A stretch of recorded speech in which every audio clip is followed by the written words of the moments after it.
সুপ্রভাত বন্ধুরা, আজ হলো 28 মার্চ 14 চৈত্র শুক্রবার।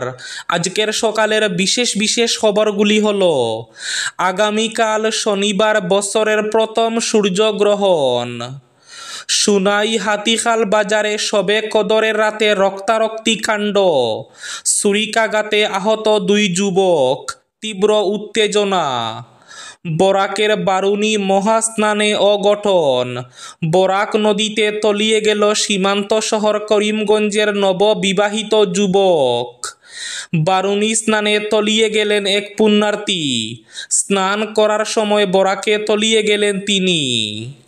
বয় না পেয়ে বয়কে উপেক্ষা করে পবিত্র আল আকসা মসজিদে লাইলাতুল কদরের নামাজ আদায় করলেন 1,80,000 ফিলিস্তিনি মুসল্লি। গুণোৎসবে কাসারের নজরকাড়া সাফল্য, রাজ্যে 11তম স্থানে দুর্দান্ত উত্থান, শ্রীভূমি 18তম স্থানে, হাইলাকান্দি জেলা 23তম স্থানে। ডাকাতির মামলায় আবার গ্রেফতার সাংবাদিক দিলওয়ার হোসেন মজুমদার। ভারতমালা সড়ক নির্মাণের বকেয়া পাওনার দাবিতে দোলাইয়ে অবরোধ। আজ শুক্রবার শ্রীভূমি সফরে আসছেন মন্ত্রী নন্দিতা গারলোসা। শ্রীভূমি তথা করিমগঞ্জে অতিরিক্ত টায়ার থেকে 80 লক্ষাধিক টাকার হেরোইন উদ্ধার, আটক 2 জন। এবার প্রফেশনাল ট্যাক্সে বড় ছাড় ঘোষণা মুখ্যমন্ত্রী হিমন্তের। গোয়ালপাড়ার বৈশিষ্ট্যই দাড়ি টুপি পায়জামা, অশোক সিংহলের মন্তব্যের বিরোধিতা।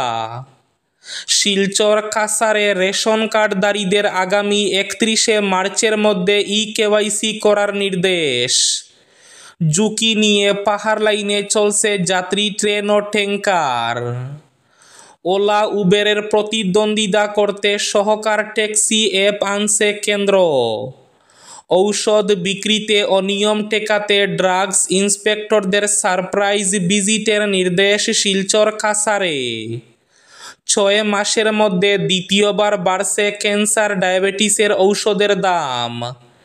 ট্যালেন্ট সার্চ পরীক্ষায় রাজ্য স্তরে 2য় স্থান অধিকার পালংঘাট হাই স্কুলের ছাত্রী সাক্ষীর। এবং থাকবে আজকের বরাক উপত্যকার 3 জেলার আবহাওয়ার খবর। তাহলে বিস্তারিত খবরে যাওয়ার আগে অবশ্যই ভিডিওটিতে একটি লাইক করে চ্যানেলটি সাবস্ক্রাইব করে পাশের বেল আইকনটি বাজিয়ে রাখবেন এবং ফেসবুক পেজটি ফলো করে ভিডিওটি অবশ্যই শেয়ার করবেন যাতে সঠিক তথ্যগুলো সবার কাছে পৌঁছাতে পারে। এবার শুনুন আজকের খবরগুলির বিস্তারিত।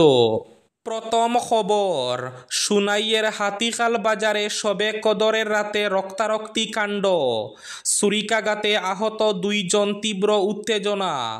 শবে কদরের পবিত্র রাতে এক অপ্রত্যাশিত এবং ভয়ঙ্কর ঘটনা ঘটল পূর্ব সুনাইয়ের হাতিখাল বাজারে। পুরনো শত্রুতার জের ধরে এক যুবকের এলোপাতাড়ি ছুরিকাঘাতে আহত হয়েছেন 2 যুবক। এই ঘটনায় এলাকায় তীব্র উত্তেজনা ছড়িয়ে পড়েছে। জানা গেছে বৃহস্পতিবার রাত আনুমানিক 10টা নাগাদ হাতিখাল বাজারের কচুদরম সড়কে বিদ্রোহীপাড় এলাকার এক যুবকের সঙ্গে সুন্দরী প্রথম খণ্ডের 2 যুবকের প্রথমে কথা কাটাকাটি হয়। সামান্য বচসা কিছুক্ষণের মধ্যে ভয়াবহ রূপ নেয়। অভিযোগ, বিদ্রোহী পাড়ের ওই যুবক তার পকেট থেকে ধারালো অস্ত্র বের করে সুন্দরী 2 যুবককে উপর্যুপরি আঘাত করে। আহত 2 যুবক সুন্দরী প্রথম খণ্ডের বাসিন্দা মুজিবুর রহমান বরবুইয়ার ছেলে রাহুল আলম বরবুইয়া এবং বাহার হোসেন বরবুইয়ার পুত্র আশরাফুল হোসেন বরবুইয়া রক্তাক্ত অবস্থায় রাস্তায় লুটিয়ে পড়েন। স্থানীয়রা দ্রুত তাদের উদ্ধার করে একটি স্থানীয় ফার্মাসিতে নিয়ে যান। ঘটনার খবর ছড়িয়ে পড়তেই বাজারের অন্যান্য দোকানদার এবং স্থানীয় লোকজন ফার্মাসির সামনে ভিড় করেন, যা উত্তেজনা আরও বাড়িয়ে তোলে। খবর পেয়ে দ্রুত ঘটনাস্থলে পৌঁছান কচুদরম থানার এসআই কাইকোকাত সিংহের নেতৃত্বে বিশাল পুলিশ বাহিনী। পুলিশ ঘটনাস্থল থেকে রক্তাক্ত রাহুল আলম বরবুইয়া এবং আশরাফুল হোসেন বরবুইয়াকে উদ্ধার করে অ্যাম্বুলেন্সের মাধ্যমে শিলচর মেডিকেল কলেজ ও হাসপাতালে পাঠান। বরাক উপত্যকার বারুণী মহাস্নানে অঘটন, বরাক নদীতে তলিয়ে গেলেন সীমান্ত শহর শ্রীভূমি তথা করিমগঞ্জের নববিবাহিত যুবক। বারুণী স্নানে তলিয়ে গেলেন এক পুণ্যার্থী।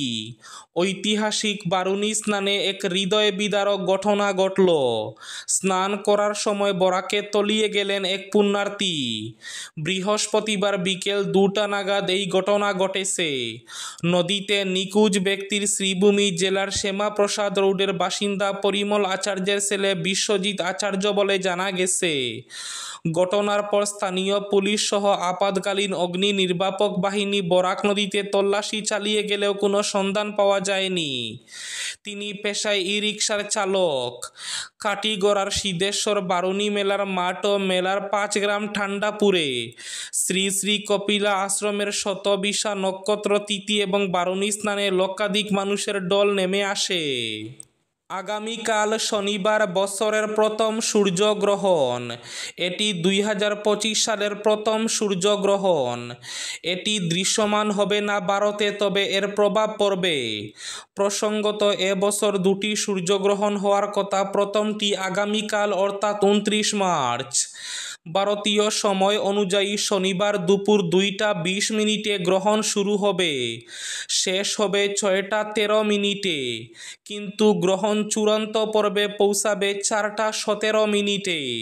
বয়ে না পেয়ে বয়েকে উপেক্ষা করে পবিত্র আল আকসায় লাইলাতুল কদরের নামাজ আদায় করলেন 1,80,000 ফিলিস্তিনি। ইসরায়েলি নিষেধাজ্ঞা সত্ত্বেও অধিকৃত জেরুজালেমের পবিত্র আল আকসা মসজিদে প্রায় 1,80,000 ফিলিস্তিনি রাত্রিকালীন এবং তারাবির নামাজ আদায় করেছেন। ঔষধ বিক্রিতে অনিয়ম ঠেকাতে ড্রাগস ইন্সপেক্টরদের সারপ্রাইজ ভিজিটের নির্দেশ শিলচর কাছাড়ে। জেলার স্বাস্থ্য পরিষেবার পরিকাঠামোর উন্নয়ন সহ স্বাস্থ্য কেন্দ্রগুলোর সমস্যার সমাধানে জেলা শাসক কার্যালয়ের সম্মেলন কক্ষে এক পর্যালোচনা সভা অনুষ্ঠিত হয়। সভায় স্বাস্থ্যসেবার স্বচ্ছতা এবং জবাবদিহিতা নিশ্চিত করতে বেশ কিছু কঠোর নির্দেশনা জারি করা হয়েছে। ঔষধ বিক্রিতে অনিয়ম ঠেকাতে ড্রাগস ইন্সপেক্টরদের সারপ্রাইজ ভিজিটের নির্দেশ দেওয়া হয়েছে। অনুমোদনহীন চিকিৎসকদের বিরুদ্ধে ব্যবস্থা নিতে অ্যান্টি কোয়ারি টিমকে আরও কঠোর পদক্ষেপ নিতে বলা হয়েছে।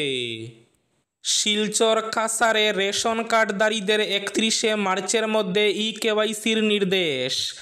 গণবিতরণ ব্যবস্থাকে আরও স্বচ্ছ এবং কার্যকর করতে কাছাড় জেলার সমস্ত রেশন কার্ডধারীদের 31শে মার্চ 2025-এর মধ্যে ই-কেওয়াইসি সম্পন্ন করার আহ্বান জানিয়েছেন কাছাড়ের খাদ্য গণবিতরণ এবং উপভোক্তা বিষয়ক দফতরের যুগ্ম সঞ্চালক। এই বাধ্যতামূলক যাচাই প্রক্রিয়া ন্যায্য মূল্যের দোকানের ই-পস যন্ত্রের মাধ্যমে সম্পন্ন করতে হবে, যাতে উপভোক্তারা বিনা ব্যাঘাতে সরকারের খাদ্য সহায়তা পেতে পারেন। গুণোৎসবে শিলচর কাছাড়ের নজরকাড়া সাফল্য। রাজ্যে 11তম স্থানে দুর্দান্ত উত্থান। শিক্ষার উৎকর্ষতার পথে এক নতুন মাইলফলক অর্জন করল কাছাড় জেলা। গুণোৎসব 2025-এ অসাধারণ সাফল্য প্রদর্শন করে রাজ্যের মধ্যে 11তম স্থান অধিকার করেছে কাছাড়। গত বছরের 13তম স্থান থেকে এই উন্নতি জেলার শিক্ষা ব্যবস্থার প্রতি অবিচল অঙ্গীকার এবং শিক্ষার্থীদের শিক্ষার মনোনয়নের এক উজ্জ্বল প্রতিফলন। এ বছরের মূল্যায়ন প্রক্রিয়াটি ব্যাপকভাবে পরিচালিত হয়, যেখানে 2,175টি স্কুলের 2,34,163 জন শিক্ষার্থী অন্তর্ভুক্ত ছিল। প্রফেশনাল ট্যাক্সের ক্ষেত্রে গতকাল ক্যাবিনেট কর্মচারীদের ক্ষেত্রে কিছুটা রেহাই দেওয়া হয়েছে। এই সিদ্ধান্ত অনুযায়ী যাদের বেতন 15,000 টাকা পর্যন্ত তাদের প্রফেশনাল ট্যাক্স দিতে হবে না। আগে তা 10,000 টাকা পর্যন্ত ছিল।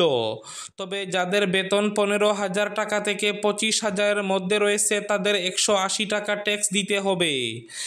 আয় 25,000 থেকে বেশি হলে 208 টাকা থেকে প্রফেশনাল ট্যাক্স দিতে হবে। আগামী 1 এপ্রিল থেকে এই সিদ্ধান্ত কার্যকর হবে।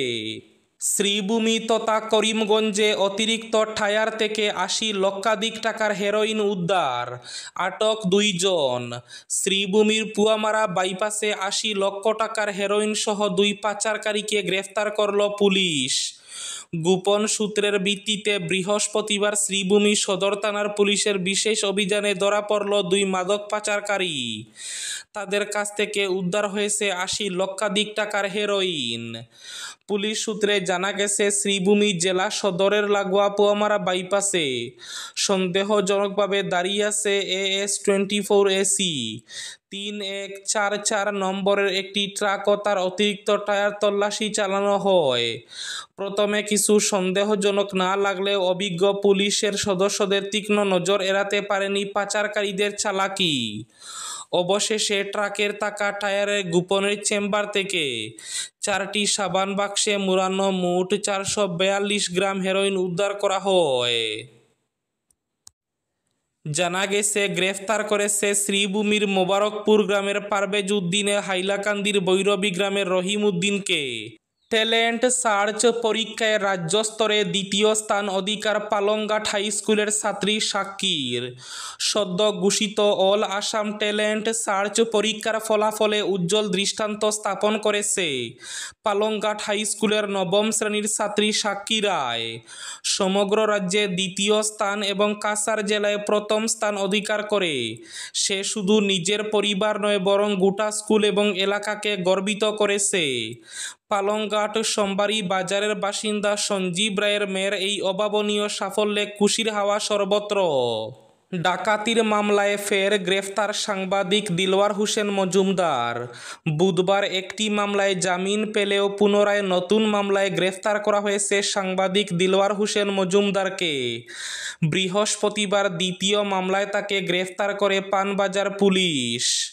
সাংবাদিক দিলওয়ারের বিরুদ্ধে দায়ের করা হয়েছে ডাকাতির মামলা। ব্যাংকের গুরুত্বপূর্ণ নথিপত্র নিয়ে পালিয়ে যাওয়ার মামলা রয়েছে তার বিরুদ্ধে। উল্লেখ্য, 25 মার্চ ব্যাংকের পক্ষ থেকে 2টি মামলা দায়ের করা হয়েছিল সাংবাদিকের বিরুদ্ধে, কিন্তু পুলিশ একটি মামলার কথাই প্রকাশ্যে এনেছিল। গোয়ালপাড়ার বৈশিষ্ট্যই দাড়ি টুপি পায়জামা, সিংহলের মন্তব্যের বিরোধিতা। গোয়ালপাড়ার বৈশিষ্ট্যই হল দাড়ি টুপি পায়জামা। বৃহস্পতিবার মন্ত্রী অশোক সিংহলের এ ধরনের মন্তব্যের পরই রাজ্য জুড়ে রাজনৈতিক মহলে গভীর অসন্তোষ ছড়িয়ে পড়েছে। এক মুখে সকলেরই বক্তব্য, মন্ত্রী সিংহলের এই মন্তব্য খুবই অশুভন। বিরোধী দলের নেতারা তার এই বিবৃতি সহজভাবে মেনে নেননি। তাদের ভাষায় মন্ত্রীর এ ধরনের বিতর্কিত মন্তব্য বিভেদ সৃষ্টিকারী এবং অশুভন। 6 মাসের মধ্যে দ্বিতীয়বার বাড়ছে ক্যান্সার ডায়াবেটিসের ঔষধের দাম। মাত্র 6 মাসের ব্যবধানে ফের বাড়তে চলেছে জীবনদায়ী ঔষধের দাম। একটি শীর্ষস্থানীয় সংবাদ মাধ্যমের প্রতিবেদন অনুযায়ী, ক্যান্সার, হৃদরোগ, ডায়াবেটিসের মতো গুরুতর রোগের চিকিৎসায় ব্যবহৃত একাধিক ঔষধের মূল্য শীঘ্রই বৃদ্ধি পেতে পারে। তবে এই নতুন দাম কার্যকর হতে আরও প্রায় 3 মাস সময় লাগবে। ওলা উবেরের প্রতিদ্বন্দ্বিতা করতে সহকার ট্যাক্সি অ্যাপ আনছে কেন্দ্র। ওলা এবং উবেরের মতো অ্যাপ ভিত্তিক ক্যাব পরিষেবার সঙ্গে প্রতিযোগিতায় নামতে চলেছে কেন্দ্র সরকার। বৃহস্পতিবার সংসদে ঘোষণা করেছেন স্বরাষ্ট্রমন্ত্রী অমিত শাহ। সংসদে জানান, কেন্দ্রীয় সরকার শীঘ্রই সহকার ট্যাক্সি নামে একটি নতুন পরিষেবা চালু করবে। এই উদ্যোগের মূল লক্ষ্য হল চালকদের সরাসরি লাভের ভাগ দিয়ে তাদের আর্থিকভাবে স্বাবলম্বী করা। শাহ জানিয়েছেন, এই পরিষেবায় কোনো মধ্যস্থতাকারী থাকবে না, ফলে পুরো আয় সরাসরি চালকদের হাতে পৌঁছাবে। আজকের বরাক উপত্যকার 3 জেলার আবহাওয়ার খবর। আজও বরাক উপত্যকার 3 জেলার আকাশ ফর্সা থাকার পূর্বাভাস। শিলচর, কাছাড়ে আজ সর্বোচ্চ তাপমাত্রা থাকবে 33 ডিগ্রি সেলসিয়াস এবং সর্বনিম্ন তাপমাত্রা থাকবে 18 ডিগ্রি সেলসিয়াস। শ্রীভূমি জেলায় আজ সর্বোচ্চ তাপমাত্রা থাকবে 32 ডিগ্রি সেলসিয়াস এবং সর্বনিম্ন তাপমাত্রা থাকবে 17 ডিগ্রি সেলসিয়াস। হাইলাকান্দি জেলায় আজ সর্বোচ্চ তাপমাত্রা থাকবে 33 ডিগ্রি সেলসিয়াস এবং সর্বনিম্ন তাপমাত্রা থাকবে 16 ডিগ্রি সেলসিয়াস। এবার শেষ খবরটি। ভারতমালা সড়ক নির্মাণের বকেয়া পাওনার দাবিতে বৃহস্পতিবার উত্তপ্ত হয়ে ওঠে দলাইয়ের ক্লেভার হাউস এলাকা। দীর্ঘদিন ধরে চলা এই সড়ক নির্মাণ প্রকল্পের জমি অধিগ্রহণের পর কাজ শুরু করে জন্ডু কনস্ট্রাকশন কোম্পানি। স্থানীয় বাসিন্দাদের অভিযোগ, জমি অধিগ্রহণ করা হলেও তাদের ন্যায্য পাওনা পরিশোধ করা হয়নি।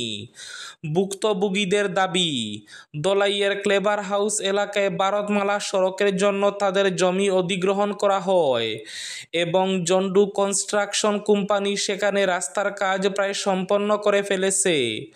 তবে জমির মালিকদের প্রাপ্য অর্থ দীর্ঘদিন ধরে আটকে রয়েছে। পাওনা আদায়ের জন্য স্থানীয়রা বারবার সুনাই সার্কুল অফিস ও শিলচর ভূবাসন কার্যালয়ে ধর্ণা দিলেও কোনো ফল হয়নি। এদিকে এবার দীর্ঘদিন ধরে হয়রানির শিকার হয়ে অবশেষে বৃহস্পতিবার রাস্তায় নেমে অবরোধ শুরু করেন স্থানীয় জনগণ। তারা অভিযোগ করেন, জমির পাওনা না মিটিয়ে রাস্তার কাজ শেষ করে জন্ডু কোম্পানি তাদের পথে বসিয়ে দিয়েছে। যতক্ষণ না তাদের ন্যায্য পাওনা মেটানো হচ্ছে ততক্ষণে তারা রাস্তা অবরোধ চালিয়ে যাওয়ার সিদ্ধান্তে অনড় হন।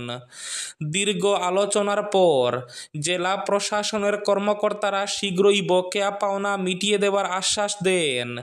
প্রশাসনের এই আশ্বাসের পরিপ্রেক্ষিতে স্থানীয় জনগণ অবরোধ প্রত্যাহার করেন।